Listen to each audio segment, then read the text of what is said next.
You're listening to the Infinite Bliss Podcast. I'm your host, Matt Robinson, the Gregarious Hermit. Join me each week as I take you on a journey of inner exploration to uncover the subtle connections between mind, body, and spirit. I want to teach you how to regain control of your mind so you can let go of the drama in your life and experience deep inner peace and infinite bliss.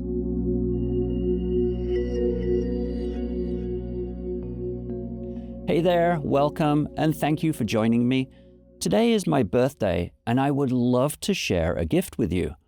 I want to convince you that you are never talking to yourself, and that it's completely safe to ignore that voice in your head.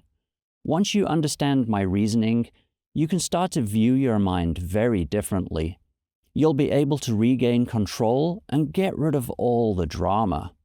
And just to be clear, I'm not a trained psychologist, and you're definitely not going to find this written in any psychology books or journals, at least not yet, but I am hoping to change that. But this alternative theory is at the root of a lot of mental health issues that people face, such as anxiety, depression, feelings of loneliness, and pretty much any mental health issue that isn't neurological or physiological in nature. These are all issues related to circumstance and how your mind interprets that. What I'm going to be talking about is just my personal opinion and comes directly from my awakening experience, where I was able to witness the mind feeling superior, feeling inferior, and then becoming completely silent for a period.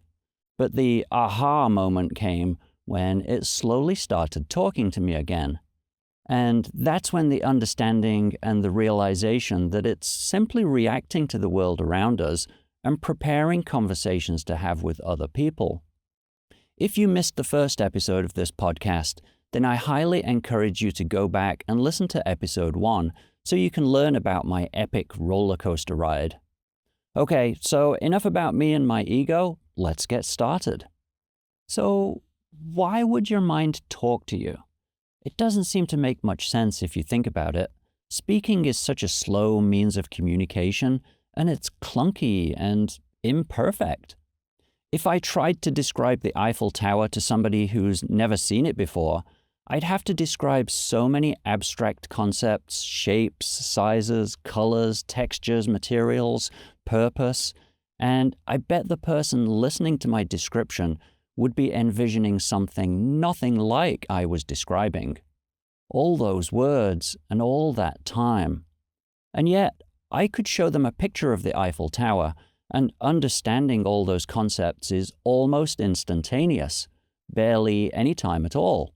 A picture really is worth 1,000 words, or maybe even 10,000. Okay, so that's describing something to somebody else, but maybe that's not a good example.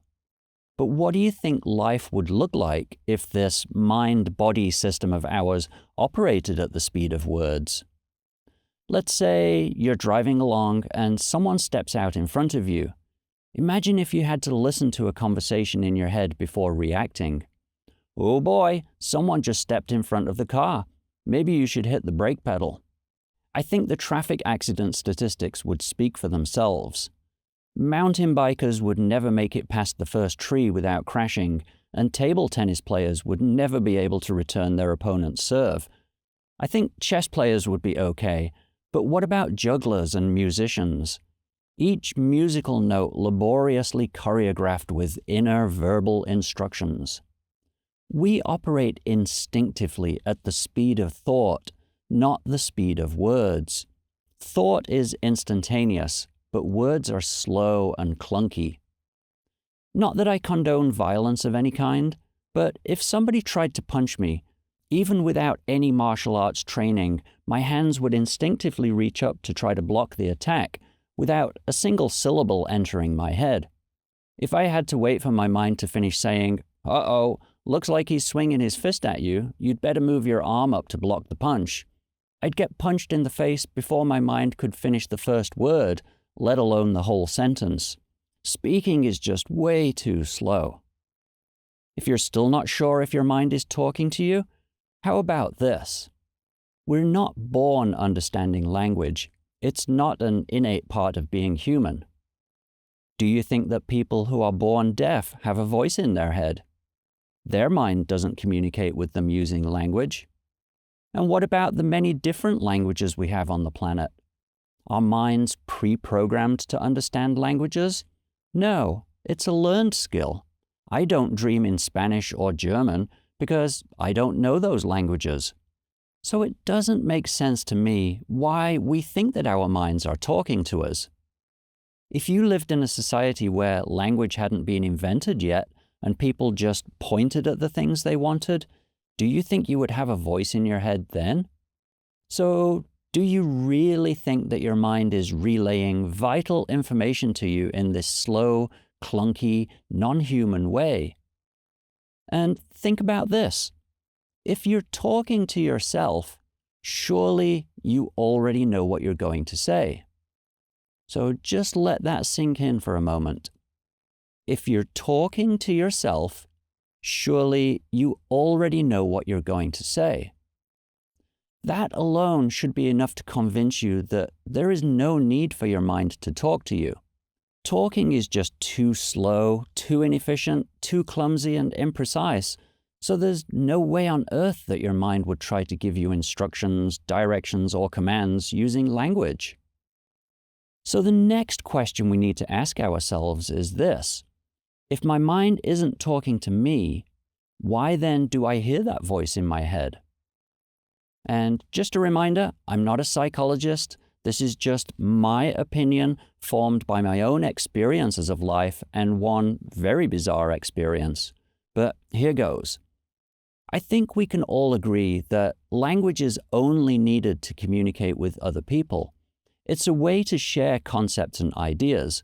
It's a way for me to convert a vision in my head into a string of words that then allow you to build that same vision in your head. So if I describe the Eiffel Tower that I see in my mind in enough detail, then you will start to mentally reconstruct the Eiffel Tower in your mind. Our two images are not going to match, but hopefully it's enough for us to understand each other. Let me give you an example, and try to pay close attention to what your mind does as I'm talking. I was at the coffee shop the other day drinking a hot mocha frappe latte. I was sitting in a cozy nook by a beautiful potted plant. There was sunlight pouring through the window and making the room glow a beautiful warm color. The smell of fresh roasted coffee filled the place with a wonderful aroma, and there was a gentle hum of conversation in the background. Okay, if it's not obvious from that story, I don't go to coffee shops often. I just wanted you to think I was cool and relatable. But hopefully, as I was speaking, you noticed what was going on. As you listened to my story, your mind kept flashing pictures of all the things I described and building a mental image of where I was. These flashes of images are so fast, you barely, if ever, notice them. That's the speed of thought, not the speed of words. And if you're a keen coffee shop frequenter, you might have heard your mind say something like, "Hey, wait a minute, a hot frapper? That's an oxymoron. This guy's an idiot." If you did, awesome, well done, you win a small victory over me, and in a little while, you'll understand why your mind did that. I am digressing a little, but let's go back to my coffee shop example. Inside my own mind, I could see my vision of the coffee shop fully formed, almost like I was watching a movie. But then I had to describe the scene to you in super slow, clunky vision. And even then, I didn't get to describe the color of the walls, the conversations, the people's faces and clothing, the sugar packets, the coffee stains, plus millions of other details that I could see but would take forever to describe.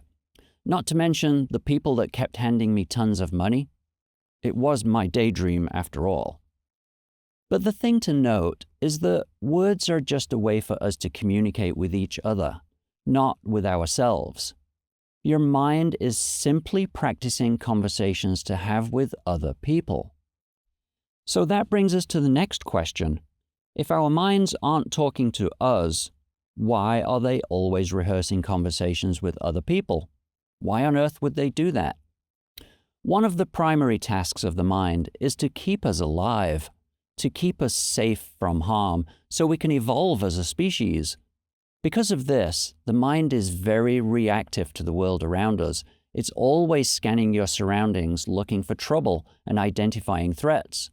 That's why you get startled by sudden sounds and why movement in your peripheral vision catches your attention. Your physiology is wired to keep an eye out for danger. So when your mind perceives a potential threat, it will start to come up with a defensive strategy. It tries to figure out what would give you an advantage over the threat, just in case the threat actually materializes. If I saw a bull that looked like it was about to charge towards me, I would be looking for a tree to climb or a wall to jump over, just in case. If it looked like it was going to rain as I was leaving the house, I would grab an umbrella or a raincoat, just in case. If I was walking down the street and saw somebody that looked like they might want to start a fight, I would be assessing whether I could easily fight back, looking for a big stick, or getting ready to run away, just in case. If I thought I was going to get into an argument with someone, then my mind would figure out the best thing to say to confront the person, just in case. So now do you see what might be going on? We don't face the same kind of physical threats that our ancestors used to. Our modern landscape is very different. I'm not afraid of being chased by a tiger anymore, but I am afraid of what other people might be thinking about me. My mind isn't afraid of physical threats so much these days, but it is wary of interaction and conflicts with others that might lead to a confrontation. I've got to be honest with you, I've never walked out of my front door and been afraid I'd be eaten by a lion because I've never experienced that as a threat. But I am afraid of conflict and confrontation because those are very real things that have actually happened to me. For most of us, these things happen as children. People laugh at you, make fun of you, say mean things to you. We get into arguments and disputes on the playground. They are verbal assaults and made you feel uncomfortable. Maybe it caught you so off guard that you couldn't think of the right thing to say in response. You felt defeated, like the other person got the better of you. And so your mind says, well, that sucked. I must safeguard myself against similar attacks in the future. I have to survive in order to evolve the species. Okay, so maybe equating survival of the species and devising strategies to defeat a playground bully is a bit dramatic, but for our very primitive minds, it doesn't know the difference. If you were constantly being attacked by flying squirrels armed with baseball bats, your mind would be so preoccupied with scanning the trees looking for danger that you wouldn't even notice if somebody said something mean to you. Whatever is the biggest danger in your life, your mind will constantly be on the lookout for it. But it seems that our world has become full of mental dangers. Social interactions are littered with landmines, and there isn't a single person on the planet that hasn't been offended by something somebody said. So your mind has learned to fear interactions with other people and seems to constantly want to prepare conversations just in case. When we talk with someone in real time, we don't have to constantly say, hold on a minute while I listen to what my mind wants me to say, and then you stand there with an hourglass spinning in your eyes while you listen to that voice in your head. The words just come out in real time. But that's when we say the wrong thing, get tongue-tied, or can't figure out what to say. We make mistakes, and it makes us feel awkward, and our mind feels vulnerable. And that's where this fear of interaction comes from. My mind has learned to fear not knowing what to say just because of some past awkwardness or a hostile confrontation. But now my mind wants to avoid it even if I'm not aware of it. I'm not going to get attacked by a saber-toothed tiger, but I am likely to get into a yelling match. It's something that has happened to all of us. Kids say the meanest things to each other, And this is where fear of confrontation and self-talk starts. Interactions with other people cause most of my problems these days. They cause the most constant fear in my mind, closely followed by flying squirrels with baseball bats. And just to be clear, when I say fear, I don't mean like you're cowering in the corner with your hands over your ears, but your mind is wary. It's always looking for danger.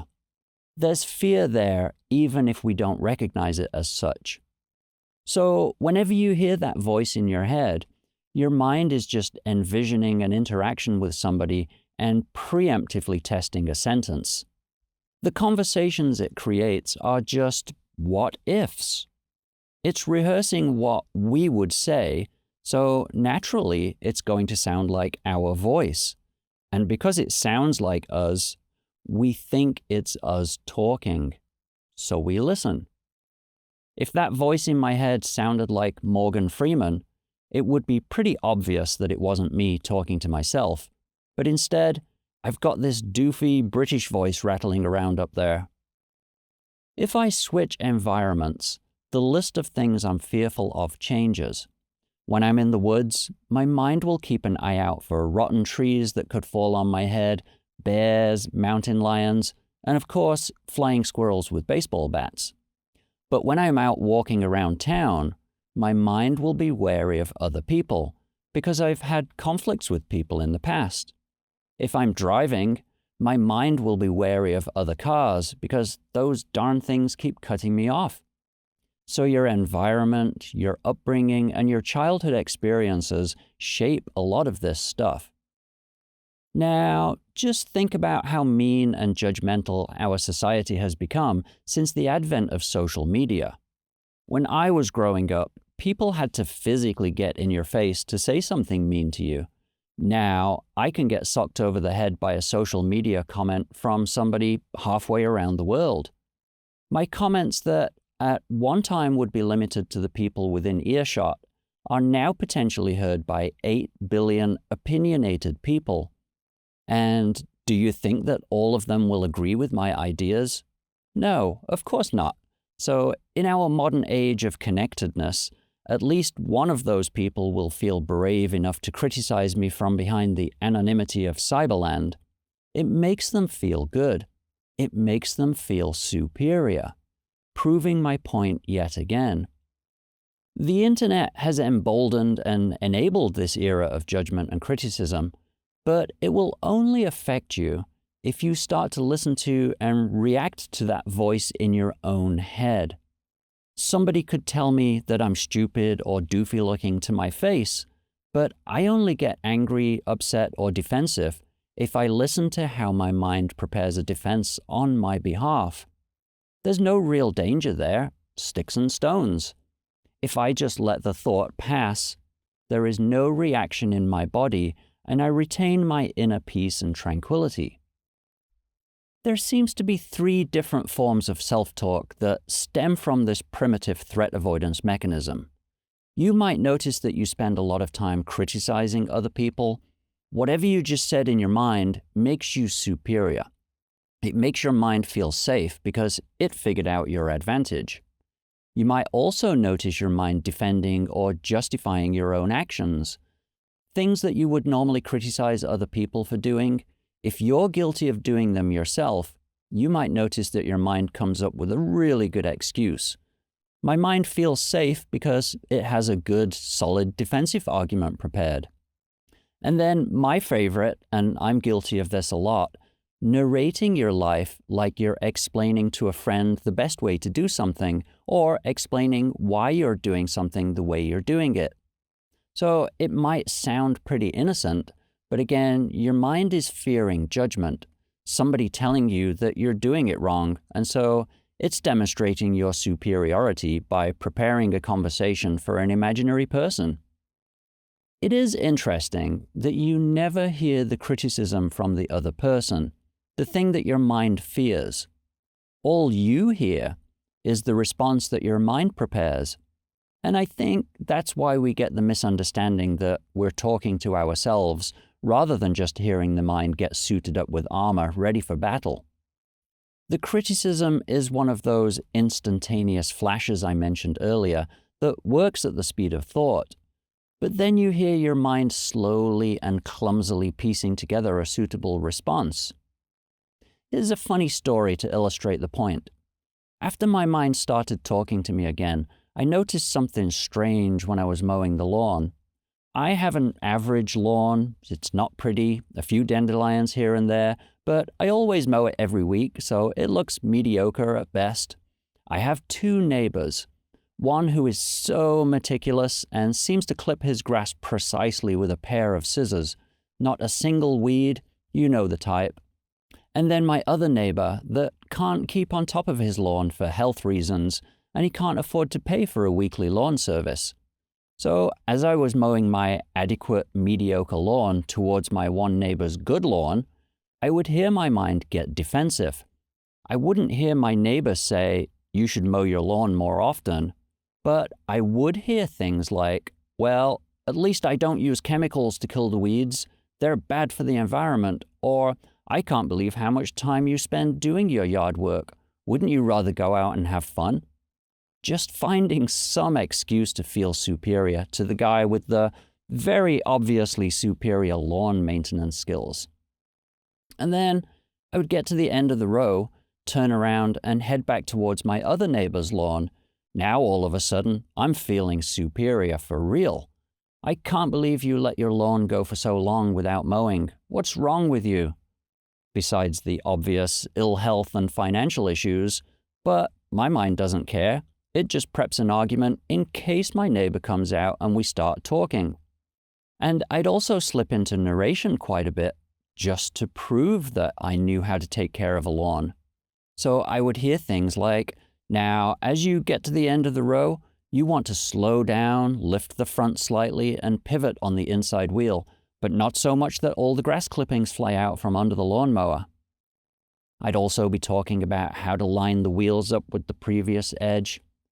But being able to just sit back and chuckle as my mind alternately attacked and defended my neighbors was really amusing. It's a funny but relatable example, and it really shows just how fragile and fearful our mind is.